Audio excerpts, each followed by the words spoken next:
no ano passado uma série de documentações sobre os artistas que expõem na galeria. A gente foi lá no passado, nós estamos com um banco de dados já quase 50 artistas, junto com a TV UFES, alguns já estão sendo editados. Então, é uma coisa muito simples, é um depoimento, né? Ela fala sobre processos, sobre a vida, e esse ano nós resolvemos abrir, para que as pessoas pudessem também ter a oportunidade de ouvir. Mas o esquema é muito simples, pode perguntar, falar, interromper ao longo da exposição. Então, está com a palavra. Bom, para as pessoas que não me conhecem, meu nome é Regina Rodrigues, nome artístico. Venho trabalhando aqui no Espírito Santo desde 92, e com cerâmica. E eu sou mineira. Meu propósito de vir para o Espírito Santo foi porque eu queria ser professora universitária, para ser pesquisadora, ser artista plástica. E durante esses 23 anos eu consegui todas as etapas que eu fiz como proposição. Então acho assim que foi muito bom para mim ter passado por essa experiência dentro da universidade, que ela dá essa possibilidade do professor também ser artista, do professor também ser o pesquisador, né? Faz parte do nosso processo o tripé pesquisa, ensino e extensão. Só que, logicamente, além da extensão, nós como artistas plásticos, a gente não fica satisfeitos apenas em fazer extensão ou só pesquisa, né? As artes plásticas, ela também é uma pesquisa, mas é uma pesquisa que muitas vezes ela não é muito vista dentro da instituição como pesquisa. Mas aqui eu tento mostrar que exatamente minha pesquisa ela vai além do que, além de fazer, além da manualidade, tem uma pesquisa por trás que eu tento ir aprofundando, né, nesse tempo. Eu quero só aproveitar a oportunidade do João Wesley estar aqui. O João Wesley é um professor também da nossa instituição, que escreveu um texto sobre a exposição. Então eu gostaria que ele falasse um pouquinho, porque ele vai ter que sair, né? E depois eu retorno a minha fala e quem quiser perguntar, pode perguntar, tá bom? Pode falar, João, um pouquinho.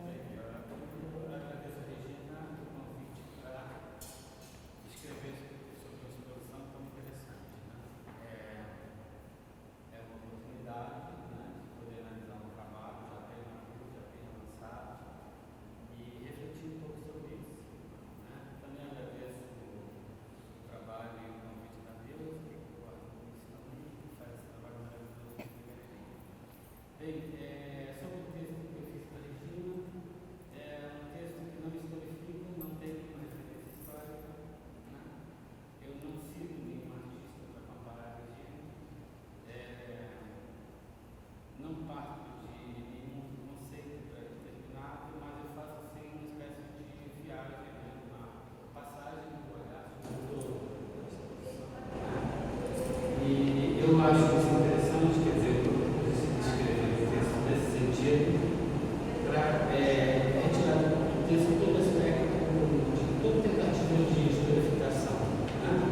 Isso porque eu acho que a arte brasileira, assim como a Regina, né, que agora faz parte dessa nossa cultura brasileira, desse trabalho, né, acredito que veio para ficar, né, uma coisa desse sentido.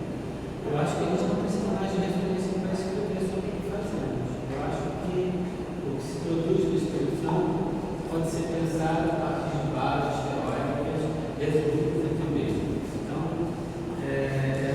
isso mais ou menos que eu gostaria de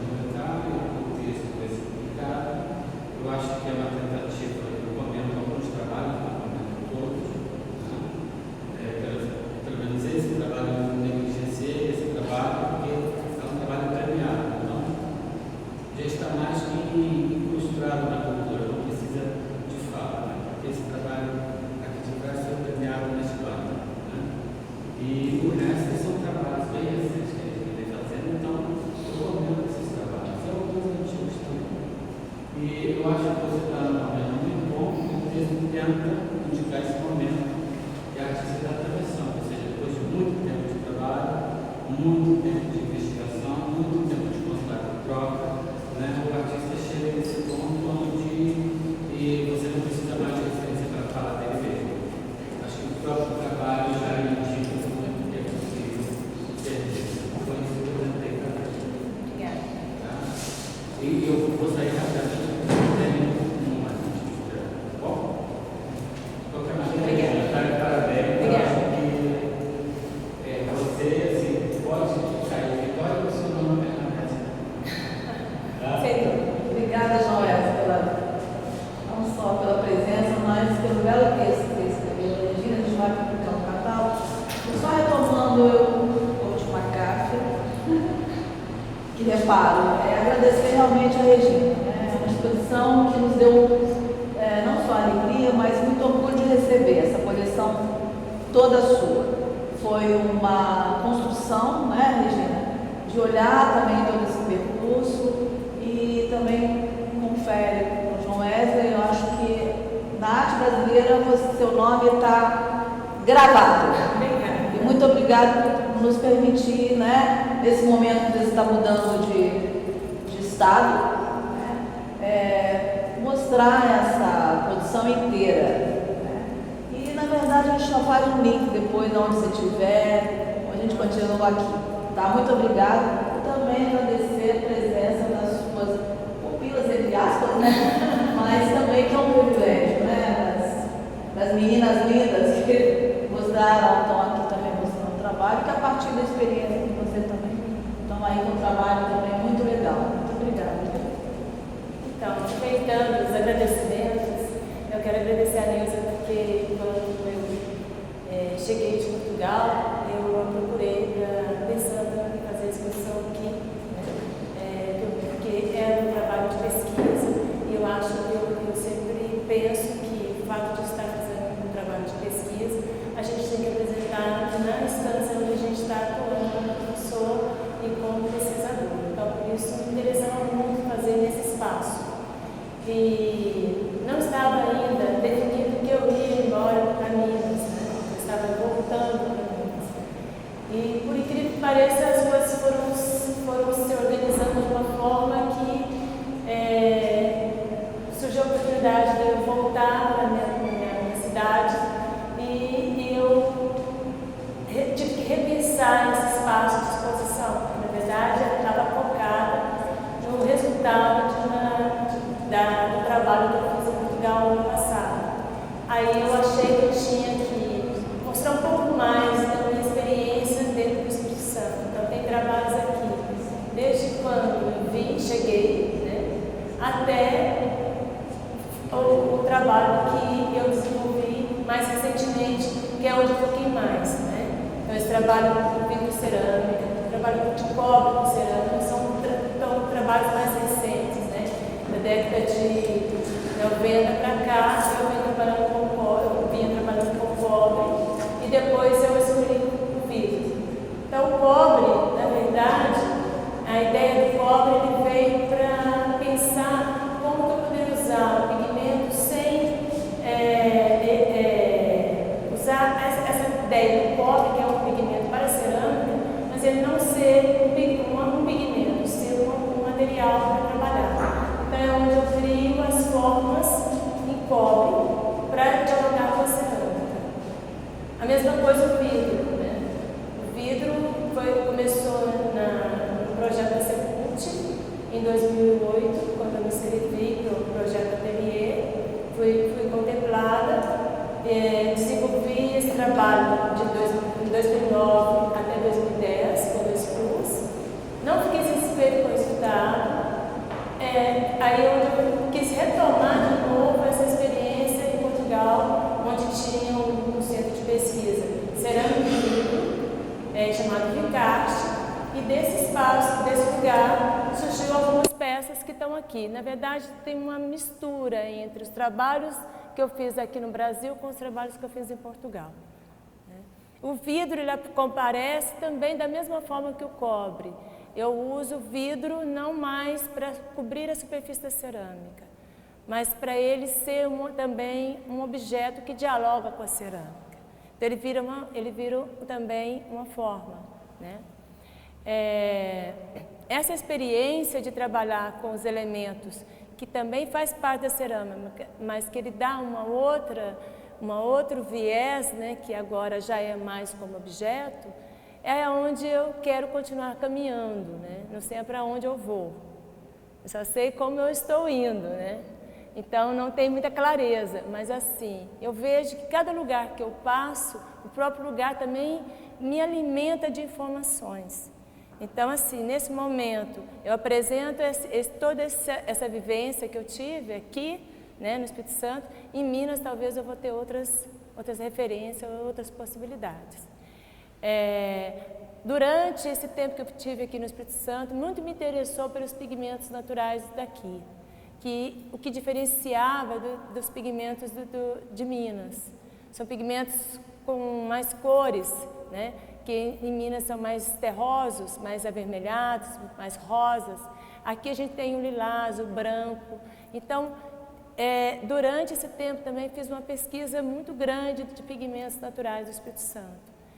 Fiz também um trabalho que muito me instigou durante anos, foi o trabalho que eu desenvolvi com as paneleiras, que desde 92, quando eu cheguei, pisei aqui, eu pisei também no galpão das paneleiras e nunca mais saí de lá.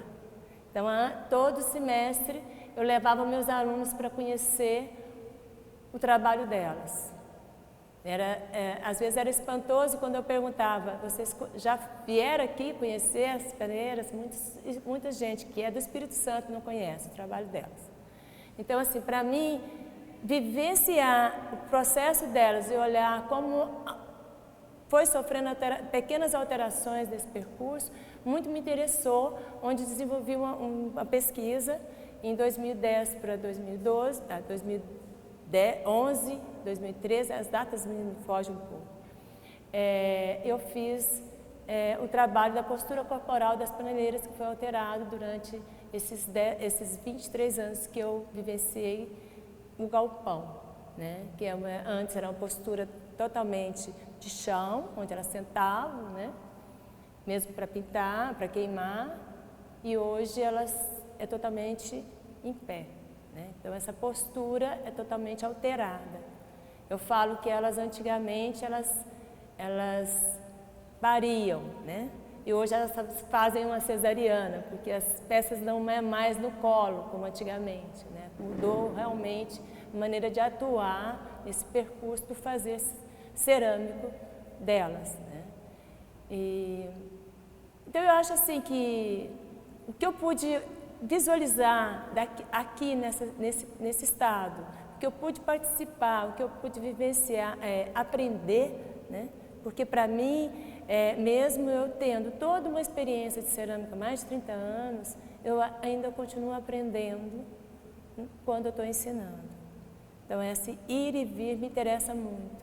As pessoas falam assim, mas você está indo para Minas para aposentar? Não, estou indo para Minas para continuar. Porque para mim me interessa muito o diálogo. Ficar presa dentro de um ateliê não é uma coisa que me satisfaz. Me satisfaz viver com o outro, porque eu me alimento dessa experiência do outro, desse diálogo que eu tenho com o outro, sabe? Então, eu não consigo ficar fechada num ateliê. Por isso, eu não tenho ateliê, eu sempre trabalhei dentro da instituição como ateliê. Fiquei um tempo trabalhando com grupos de alunos também, como ateliê dentro da sala de cerâmica, para ela ser mais viva, né? Lembro muito da Freda, quando passava em frente à sala de cerâmica e dizia assim, agora estou feliz porque a sala de cerâmica está viva. Então, assim, é uma paixão, que eu não sei o que é isso, que veio para mim, que eu tenho que carregar essa matéria presente por muitos anos, de várias formas, né? Então, a cerâmica, eu posso mexer com outros materiais, mas a cerâmica está ali junto com esses outros materiais, ela não está distante deles, né? É uma coisa que não tem explicação. Falar assim, veio da infância, morei na roça, sim, mas eu acho que não é isso, sabe? Acho que é empatia com a matéria, né? Porque Porque tem muitos artistas que eles vão trabalhar o conceito, eles buscam qualquer outra matéria para trabalhar. Eu não, essa matéria, ela está presente comigo o tempo todo, né? Então, é mais ou menos isso que eu queria falar. E aí, se alguém quiser fazer alguma pergunta, estou pronta.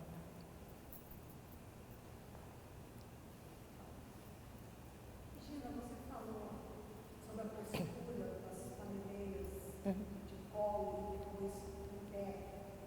Eu não entendi bem se foi depois que você passou a estar com elas que isso começou, ou qual foi a razão que elas mudaram essa postura e se a obra delas, o trabalho delas, gerou alguma diferença mudando de postura, sabe? Porque o meu, dentro da minha de estudo, me parece uma posição mais prática para elas, para preservar a mesma coluna, mas eu não sei o que gerou isso, se mudou alguma coisa. Achei interessante essa parte que eu não consigo. Eu acredito que não pela postura que tenha mudado o processo, o fazer delas.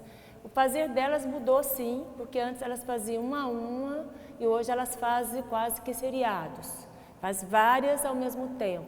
Então elas com essa questão de vender a obra, o trabalho, né, a produção, ter uma grande quantidade de produção para vender, então elas realmente fazem diferente da época que elas faziam da década de 70, por exemplo, que fazia em pouca quantidade, né, uma a uma, fazia no quintal, né.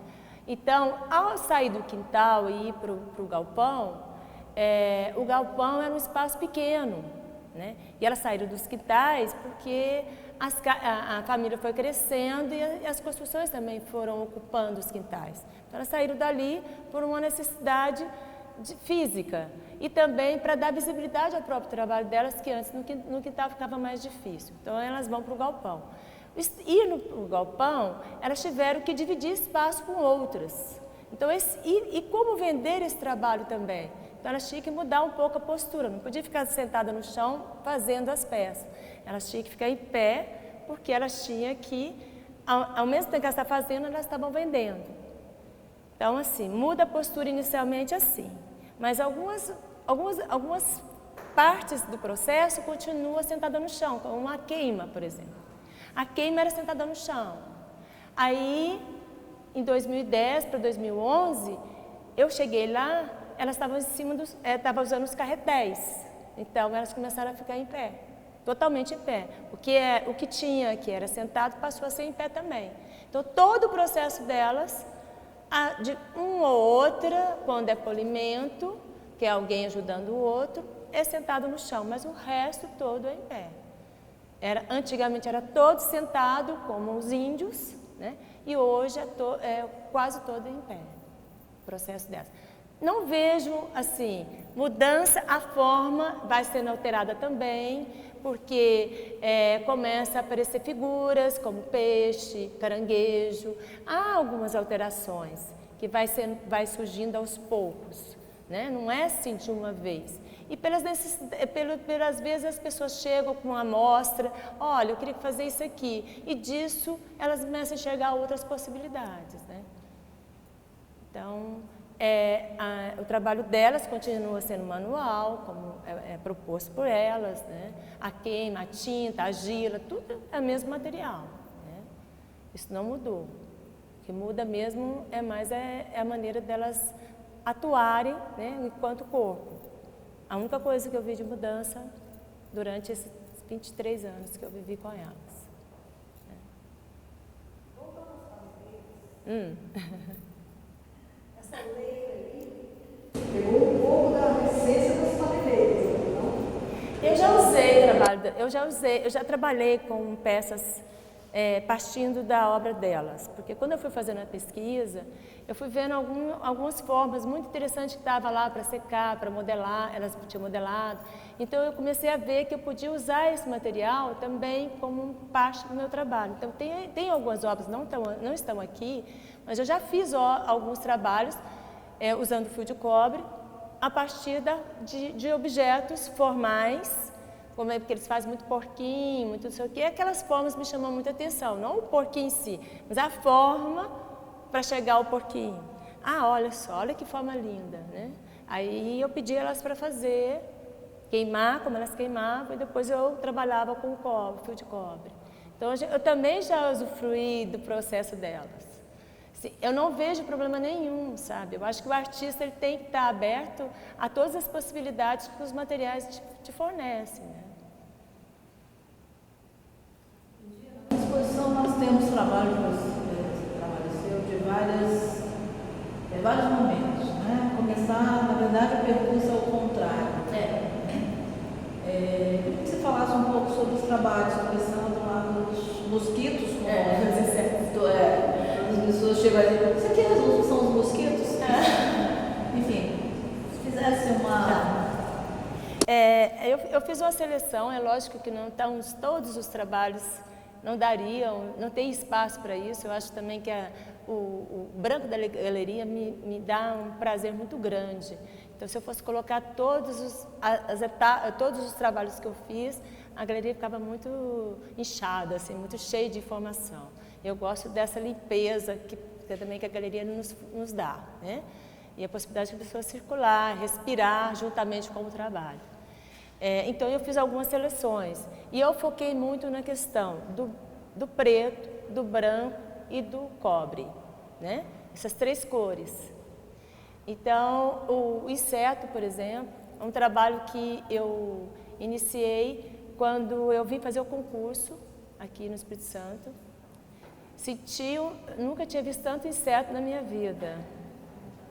E aí eu voltei para Minas e eu fiz os insetos, né? E uma coisa que também me incomodava muito, uns anos antes mesmo de fazer os insetos, era como resolver a questão do trabalho e que ele não precisasse de um suporte. E os insetos foi o trabalho mais que eu consegui resolver melhor nesse sentido, que ele tem uma leveza, né? Ele ganha uma leveza, que quando o suporte não dá essa leveza, né? Eu tiro ele totalmente. Quando os insetos foram um dos primeiros trabalhos que eu tiro esse suporte da cerâmica. E aí, logicamente, que sempre tem umas influências de outros artistas, o João falou que não, mas ele teve uma influência muito grande da Norma Grimber, que eu trabalhava muito com a Norma Grimber. E o trabalho dela é muito limpo, né? Então, os insetos têm eu trago sempre como referência a Norma Grimber. E aí eu comecei a pensar como resolver, né, esses insetos, que eles fossem soltos. E daí eu fiz esse trabalho, que na verdade ali é só um pequeno amostra do trabalho, porque tem muitos insetos guardados. Muitas dengues podem acontecer aqui, né? E eu resolvi fazer em preto, porque eu estava muito influenciada na questão de trabalhar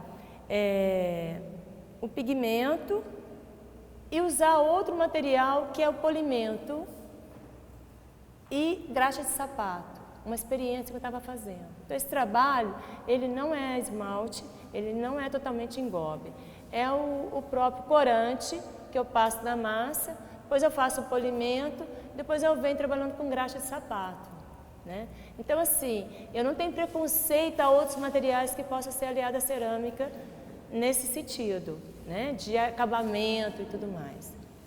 Aí, depois dos insetos, outro trabalho aqui que vem é a prospecção, que é um trabalho que ele é todo em argila, sem queimar, e que, na verdade, é um trabalho que ele é efêmero, né? Enquanto está a exposição, ele existe, depois que termina a exposição, ele é descartado, né, pela própria galeria, sem problema nenhum, sem dor nenhuma, porque uma das coisas que a gente tem que aprender na cerâmica, né, que as meninas sempre falam, é o desapego, né?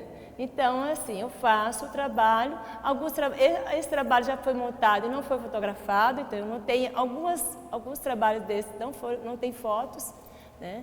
Que é um problema, às vezes o artista se esquece até de fazer a foto do trabalho. E eu fiz na Casa Porto. E para mim foi muito interessante fazer na Casa Porto como primeiro momento, e foi quando a Casa Porto abriu a primeira vez, a primeira exposição. Eu fui convidada para participar dessa exposição. E eu comecei, esse trabalho já estava sendo experimentado dentro da sala de cerâmica, e eu resolvi fazer na Casa Porto. Na hora que a gente foi cortando, né, foi cortando aos poucos para poder fazer o corte e encaixar os rolinhos, eu fui descobrindo também os pigmentos que tinha a Casa Porto. Tinha até desenhos na parede da Casa Porto, né? E aí, no final, eu falei assim, Tereza Norma, esse trabalho vai ser doado para a galeria. E ela ficou desesperada, o que eu faço, né? Mas eu falei, não, você pode fazer o que quiser, pode desmontar, pode não sei o quê, porque realmente ele é um trabalho, muito bonito, muito interessante, mas ao mesmo tempo é problemático para a gente, para uma galeria, né? Se eu deixo ali e falo assim, Neuza, eu estou doando para a galeria, o que a Neuza vai fazer? Aquela parede está inutilizada para outras exposições e está interferindo em outras obras, né? Outras exposições. Então, na verdade, é um trabalho que eu permito que desmonta, e agora eu arrumei umas caixas de acrílico onde eu guardo e vou empilhar cada caixa de acrílico com esses restos da prospecção. Na verdade, é uma prospecção que se coloca e se tira, né? É tirado o material e eu guardo como momento da exposição. Tá? Depois tem o Em Torno de, que foi um trabalho que eu fiz a partir da experiência que eu tive na sala de aula, quando os alunos eu estava torneando e eles sempre saíam do centro, aí eu ia lá, tirava, saía uma fita, eu falava, gente, que coisa legal, isso vai dar um trabalho, um dia eu vou fazer um trabalho. E fiquei muito tempo, um dia eu vou fazer um trabalho, né? Aí eu fiz todo em argila, expus em argila sem queimar, e depois eu vi que não era possível, porque ele é muito frágil, aí eu queimei. Então as pessoas olham para ele, é um trabalho aparentemente mole, para o olhar, mas quando você pega, ele é rígido, né? Então ele é um contraponto entre essa questão do mole com o duro, né? O nosso ele mente para o seu olhar, né? É um trabalho que passa assim, é mole, aí você chega lá, não tem nada de mole, é totalmente duro, rígido, né?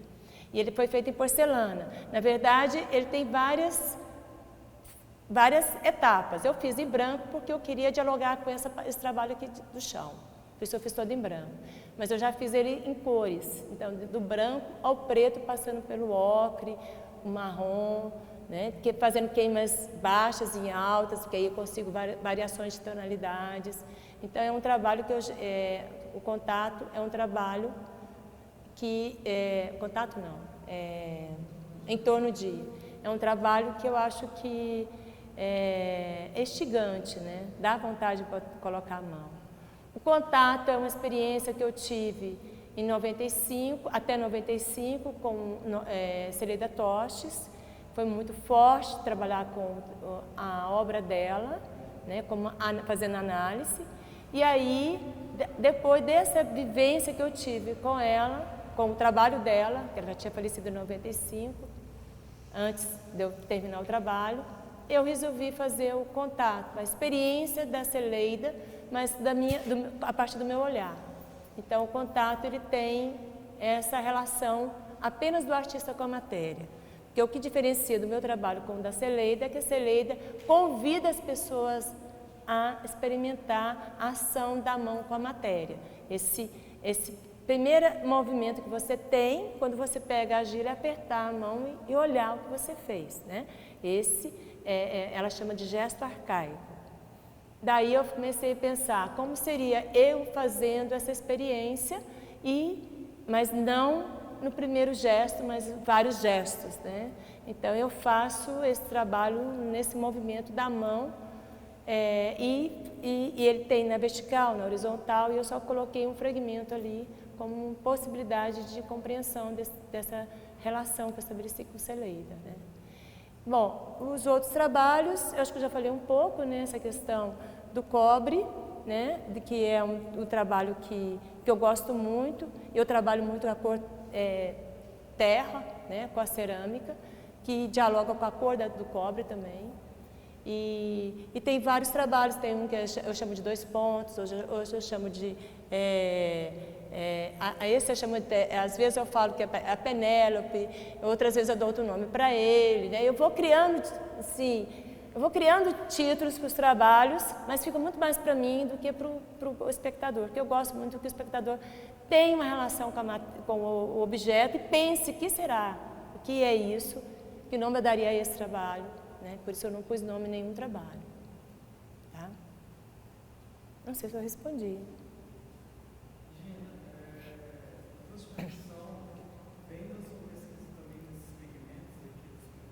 Não, não vem. Ali são massas, que são massas coloridas, que na verdade eu compro as massas. E algumas argilas que eu tenho no Espírito Santo, que aí eu faço o rolinho.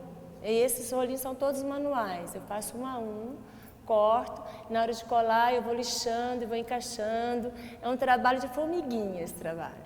Na verdade, às vezes o trabalho parece um pouco, vamos dizer, a cerâmica parece um pouco bruta, mas eu tenho uma relação muito estranha quando eu estou montando o trabalho. Eu levo dias fazendo isso. Às vezes eu levo mais dias montando o trabalho do que construindo a obra. Às vezes 2, 3 dias eu faço o trabalho. A montagem leva 1 semana, 2 semanas, um trabalho ou outro. Então, assim, é uma coisa que eu gosto muito da limpeza do trabalho. As peças são todas lixadas. Eu lembro que lá em Portugal um professor virou para mim e falou assim: não se lixa peça cerâmica. Eu falei assim: mas eu gosto de fazer isso. E aí acaba que a cerâmica é mais frágil do que o vidro. Que a sensação que você tem ao olhar, que o vidro ele é frágil e a cerâmica ela é resistente.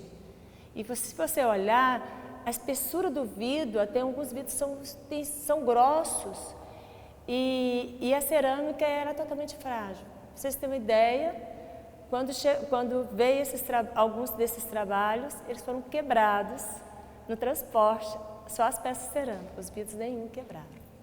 Então, essa questão da cerâmica, né, porque eu faço, às vezes fica uma camada muito fina, porque eu fico lixando, fico dando acabamento, passando a mão, não sei o quê. É quase assim, sabe, um filho que nasce mesmo de mim, né? E depois eu falo assim: gente, eu não vou parar não. Eu ponho no forno para poder parar, porque senão eu fico ali, né, lambendo a cria mesmo, né? Uma coisa legal que também eu acho, assim, com relação ao vidro e à cerâmica, é que essa transparência que o vidro nos dá, sabe? Que na hora que você coloca na cerâmica ela não aparece tão transparente assim, porque aí vem a cor do esmalte e tudo mais, é que me fascina, sabe? O vidro me dá esse prazer de falar assim: nossa, que capacidade que a gente tem. E ao mesmo tempo, a cerâmica, ela é um material que você trabalha ela mole e depois você leva para o forno para queimar. E o vidro é o oposto. Ele é cacos, você leva ele para o fogo e ele só vai existir quando ele estiver mole e você vai soprar. Ele quente e mole. Aí você sopra, você consegue ter a forma. E a cerâmica você só vai ter a forma final depois de queimado, né? Depois que você leva ao fogo. Então, e o vidro é depois que você tira do fogo. Ele faz uma questão inversa, né, as relações dos dois. Nesse caso, quem nasceu primeiro, o vidro ou a cerâmica, eles nasceram juntos? Às vezes nasce antes, às vezes nasce depois. Por exemplo, tem alguns que a cerâmica nasceu primeiro. Porque quando eu fui para Portugal, eu fui numa época muito ruim, maio. Lá é final de ano. É a época que eles entram no verão. E aí eles estavam desligando o forno para trabalhar o vidro, não tinha como. Aí eu fui para a cerâmica. Aí fui trabalhar com a cerâmica. E fiquei no ateliê da Belas Artes, em Lisboa, trabalhando cerâmica. Depois que eu trabalhei cerâmica, aí eu pegava, vinha na mala e ia para Nova Lisboa, que era onde tinha o trabalho com vidro. E aí eu trabalhei junto, porque como aí o tempo era muito curto, para você aprender a soprar vidro, você precisa de mínimo um ano, mas mínimo um ano e meio, depende da sua capacidade. Então eu trabalhei com os alunos do mestrado de vidro. Aí eles sopraram para mim, e é muito interessante como eles trabalham, né? Eles discutem as formas usando os giz no chão, perto do forno. Então eu ficava desenhando lá, eu quero mais ou menos assim, não sei o quê, papapá. Aí eles iam, sopravam, e a gente discutia. Aí depois eles sopravam mais um, mais outro, mas eles sopravam vários para eu escolher um. Entendeu? Isso foi sopro, mas eu também trabalhei com maçarico. Maçarico com vidro é um pouco diferente do sopro, quando você trabalha, porque o sopro, o forno fica ligado 24 horas. E o vidro é colocado lá dentro, né? Depois é tirado com, eles chamam de cana, que é um tubo para onde você vai soprar, né? O maçarico, ele fica na mesa. E tem o oxigênio e tem o oxigênio e o gás. Você trabalha com os dois, que ele entra no maçarico, e esse trabalho aqui das gotas foram feitos com maçarico, que é uma outra técnica de vidro, né? Eu trabalhei junto com o técnico, me ajudou a trabalhar nas gotas, fazer as gotas. E é um trabalho também, é o mesmo sistema, amolece o vidro, muitas vezes pode ser um vidro maciço ou pode ser um tubo. Esse caso das gotas foram tubos, tá? Agora, o que está era um ganchinho lá em cima, né? Aquela argolinha, já é feito com maciço, o vidro maciço. Assim como aquele outro trabalho. Maçarico. Feito com maçarico. Eu fiquei muito curiosa para entender como você conseguiu colocar as coisas lá dentro e depois fechar com aquela argolinha. Então, é feita a gota, né? Depois de pronta, é colocado cada elemento. É lógico que cada elemento eu tive que criar um sistema para colocar lá dentro, por causa do ar que fica lá dentro, que você sopra, né? Para fazer a gota final ali, é feito com sopro também. É possível soprar usando maçarico. Só que limitado, não é tão grande, você não pode fazer peças grandes. E aí, fecha a gota e depois é colocado algumas coisas. Eu colocava um tubinho de plástico dentro para sair o ar, para vir outro elemento dentro.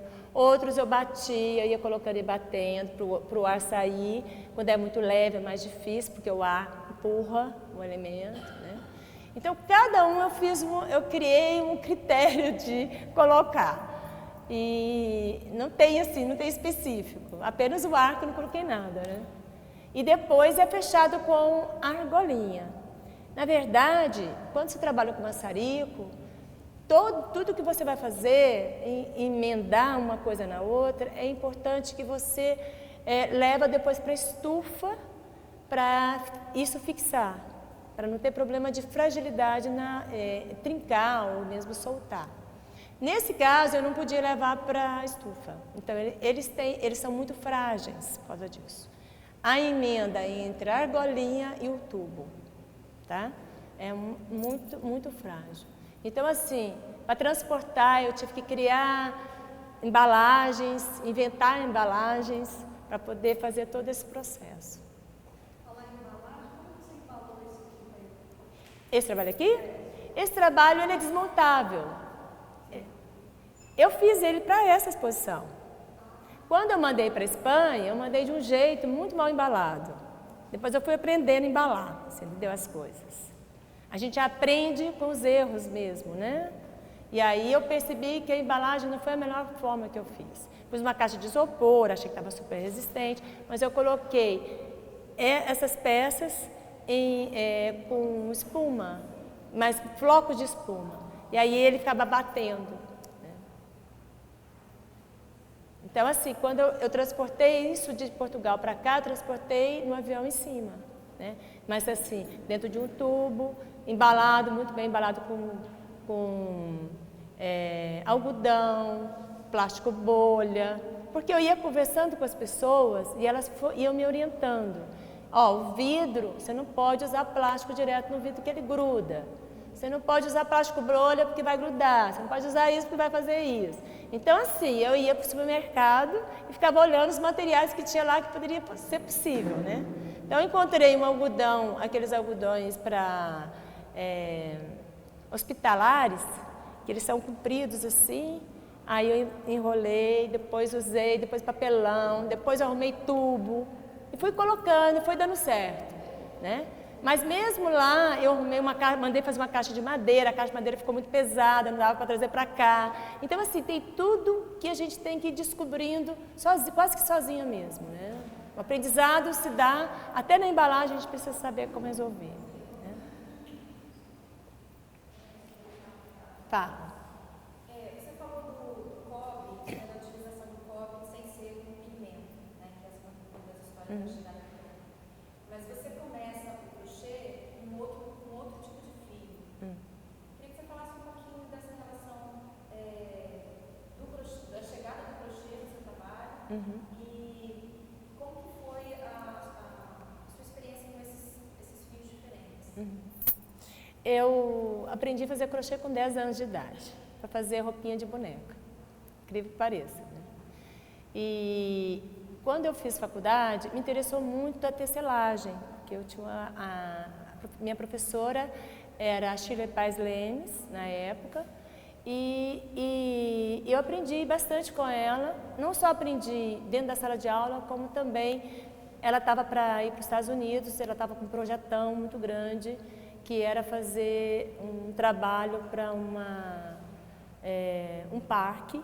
E eu acabei me envolvendo com esse trabalho com ela, né, tecendo em grandes dimensões. Foi uma coisa meio maluca, mas foi muito bom esse aprendizado. Então, quando eu terminei a faculdade, eu fiquei muito entre a tecelagem e a cerâmica. Né? Eu cheguei a fazer um trabalho usando os dois elementos, tecelagem e cerâmica. Mas depois meio que abandonei, porque eu tive mais estímulo pela cerâmica. A professora me estimulava mais, mesmo quando eu formei, né? A minha ex-professora ficava, não, continua com a cerâmica, isso traz muito bem, não sei o quê. E eu acabei me envolvendo mesmo pela cerâmica. Mas não deixei de lado a tecelagem. Quando eu dava aula, eu lembro que eu montei um grande teatro para as crianças tecerem, sabe? Porque na escola estava tendo uma reforma, aí eu aproveitei os pedreiros e pedi para eles colocarem umas madeiras, né? E aí pedi para as crianças tecerem. Então, assim, eu sempre me envolvia com a questão da tecelagem, até porque minha mãe, ela fiava, ela tingia os fios e todos os cobertores da fazenda era feito de tiar. Então, eu tinha essa experiência de tiar na fazenda. Né? Depois passou, eu continuei com a cerâmica, vim para cá, e aí um dia vi um colar, umas florzinhas de crochê. Falei, olha, acho que eu sei fazer isso. Para casa, falei, vou tentar fazer, né? Peguei um fio qualquer lá e comecei a tecer. Falei assim, gente, mas por que eu estou fazendo isso? Sou artista plástico, vou ficar fazendo florzinha, né? Aí, comecei a fazer uns casulos com fio de seda, que era de linha de pescar. E fiz umas esculturas e fui ficando encantado com aquilo. Eu tenho até hoje em casa guardado. E falei assim, poxa, isso dá um trabalho lindo, né? Vou voltar à tecelagem. Ali já estava resolvido que eu ia voltar para a tecelagem, como eu não sabia, né? Aí eu comecei a buscar elementos, assim, outros fios, porque o fio foi acabando, tinha que buscar, eu queria um fio igual aquele, não existia mais para comprar. Aí comecei a pesquisar fios. Aí pesquisei, peguei rami, não gostei, não sei o que, não gostei. Aí tinha uns fios em casa de fio de cobre. Mas eram pedaços, né? Porque era fio de motor de automóvel. Eu comecei a tecer para experimentar e funcionou. Poxa, eu preciso achar onde comprar isso. Daí que eu encontrei uma pessoa que representa fio de cobre aqui no Espírito Santo. Comprei uma bobina, está lá em casa até hoje, e devo fazer mais alguns anos esse trabalho com crochê. E aí depois, esse trabalho longo tem uma relação de solidão mesmo, sabe? Foi quando eu fiquei sozinha em casa, estava sozinha, e aí comecei a tecer até alguém aparecer, ou voltar, né, vamos dizer assim. E aí surgiu esse trabalho. E dele surgiu outros, e alguns eu fiz como experiência, depois eu retomei, trouxe para a cerâmica. Então o meu trabalho, assim, esses trabalhos já estavam prontos há muito tempo, há muitos anos. Aí eu fui lá no armário, fui olhar o que eu tinha, aí eu vi que eu tinha algumas coisas. Falei, gente, eu tenho isso aqui, eu tenho isso aqui, eu tenho isso aqui, né? Quer dizer, às vezes eu guardo coisas e esqueço que eu tenho, né? A gente tem isso, né? E aí eu fui trazendo de volta o que eu tinha para essa exposição. Cobre. Fala, Tatiana. Existe uma relação entre a transparência que você consegue quando você faz um volume com crochê e a transparência com vidro? Existe, inclusive aquele trabalho preto com cobre, é um trabalho que era por vidro e cerâmica, né? E aí depois que eu desisti de pôr o vidro, aí eu comecei a tecer e fazer esse trabalho. E eu vi que, aí eu enxerguei mais a transparência ali, né? Nessa transparência. E, na verdade, é de lá, dessa transparência que vem o vidro também, né? Porque tudo está conectado, mas a gente não sabe que está, né? A gente não tem ideia, a gente só tem ideia depois que termina de fazer as coisas, que a gente olha para trás e olha para assim, olha, isso aqui está relacionado com isso. Você não faz essas conexões, mas, agora eu posso trabalhar isso, vou trabalhar aquilo. Tanto é que eu falei, não sei o que vai vir na frente para mim, né? É uma incógnita, pode ser uma continuação, como pode ser um outro movimento, né? Que é ciclo. Uma coisa que eu queria só forçar bem aqui, minha primeira exposição no Espírito Santo foi aqui nessa galeria. Minha primeira exposição. E eu fiz um trabalho muito legal, por sinal, né? Que era uma vivência minha com o percurso que eu fazia da minha casa à instituição. Eu comecei a encontrar gravetos, achar interessantes os gravetos e fui selecionando os gravetos. Aí a Neuza chamou 3 artistas novos que estavam entrando aqui na universidade. Eu, o Cirilo e a Ana Luísa, né, para fazer uma exposição nessa galeria. Aí eu pensei, bom, então eu acho que eu vou fazer, já que eu estou dentro da instituição, já que eu estou buscando esses elementos, né, que são os gravetos, vou pensar nessa ideia dos gravetos, mas também do caminhar. Então, caminho, né? O trabalho chama Caminhos. Que eu trabalhei vários gravetos como se estivesse ocupando um caminho, né? E agora eu achei muito legal, porque quando eu procurei a Neuza para expor, não foi porque eu estava indo embora, né, Neuza? Foi porque eu queria expor o trabalho. Também aqui na instituição, porque eu fiz um trabalho de pós-doutoramento. Então, eu achava que tinha que ser aqui que eu tinha que apresentar isso. E aí fiz a proposição para ela. Aí surgiu essa ideia de ir. Eu falei, poxa, então agora fecha-se o ciclo dentro da galeria, né? Eu entrei aqui na instituição e fiz a primeira exposição e agora eu fecho fazendo essa exposição, nada mais justo do que eu apresentar todo o meu percurso que eu passei pela instituição. Por isso que eu fiz essa mudança da montagem da exposição, por causa disso, né? E o texto também que eu coloco lá, que deixa claro, né, esse meu percurso aqui dentro.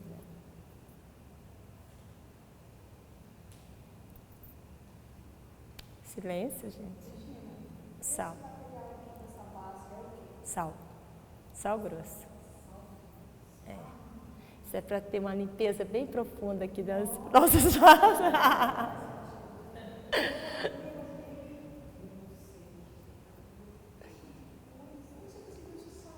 A Neuza, pergunta para a Neuza. A Neuza foi a grande responsável por esse sal maravilhoso aqui.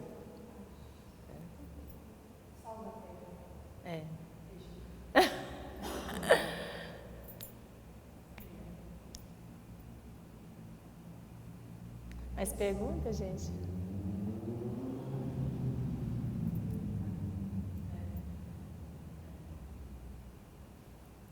Então eu quero agradecer a todos que vieram conversar comigo, né? E quem ainda não tinha visto a exposição sem essa estrutura que a gente montou para apresentar, né? É bom vocês verem, porque eu acho que a exposição ela está muito limpa, muito leve, vamos dizer assim, né? Graças a esse sal. Tem uma leveza que eu acho que é bem legal, que era a minha proposição mesmo, de chegar a essa leveza no trabalho. E futuramente vai ter um catálogo com o texto do John Wesley e várias fotos da exposição. E estou muito feliz, quero agradecer a Neuza não só pela abertura, mas pelo apoio também, porque eu passei por várias fases, né, Neuza? Muito difíceis até chegar a essa montagem. Porque às vezes a gente pensa assim, estou voltando para casa, vai ser bom, não sei o quê. Mas assim, vi que não é tão fácil assim voltar para casa. A casa da gente está na gente mesma, a gente sabe disso, né? A gente que carrega a nossa casa, né? Mas voltar para o lugar de origem não é a mesma coisa de você, como eu fui para Portugal, por exemplo, que eu sei o tempo que eu vou ficar lá e vou voltar, né? Estou voltando para um lugar por onde eu saí e para mim estava muito obscuro, né? Estar voltando. Por incrível que pareça, assim, né? Tem uma família toda lá, parecia fácil, mas depois, assim, com o passar do tempo, aquilo foi me dando uma angústia. Eu fui ficando, eu falei assim, Neuza, eu não vou fazer mais a exposição. Ela falou assim, vai embora, fica 15 dias lá, depois você volta. Aí eu falei, não, eu tenho que enfrentar essa situação, né? E foi muito bom ela ter falado isso, porque ela poderia falar assim, então tá, né? Poderia ter falado assim, mas não, vai embora, depois você volta. E isso me fortaleceu muito. Então, assim, eu aprendi, né, com essa experiência de que a gente tem uma potência que a gente não sabe de onde a gente tira, né? Às vezes é do corpo, outras vezes é da alma. E eu acho que a potência foi da alma, mais do que do corpo, sabe? Porque às vezes me sinto muito frágil fisicamente, mas eu tento enfrentar todas as dores, todas as situações para conseguir fechar, né, esse meu trabalho com paixão. Acho que aqui tem assim, o resultado da minha paixão, pelo que eu faço. A exposição vai até o dia 6 de novembro e nós vamos encerrar sempre as exposições com uma música, como fizemos na exposição passada. Então, no dia 6, nós teremos aqui o Requial e a escolha da Regina foi Chorinho. um chorinho. Então, teremos um chorinho aqui. Mas não é para chorar não, viu, gente? No dia 6. É uma sexta-feira. Todos convidados, mais uma vez, super obrigada, Regina. Essa paixão que você depositou aqui. E pelo Espírito Santo também, né? Sim, acho que inteiro, né? Obrigada, gente.